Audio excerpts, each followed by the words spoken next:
Sarap naman ang kain nila ng mag-ina ng kaibigan ko si Yolanda at si kay Yolando. Inday Buyang yan. Kain po siya. Ang saya-saya naman ng kainan nila ng ating mga kaibigan.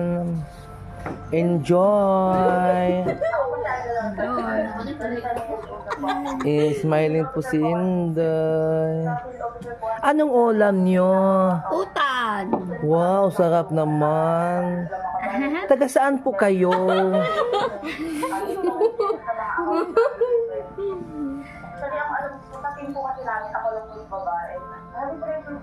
Ang ganda, gwapas Inday.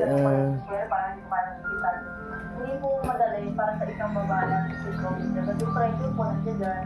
Tapos iba't ibang plane. Dada, no to dada. Nakakausap, makaharap.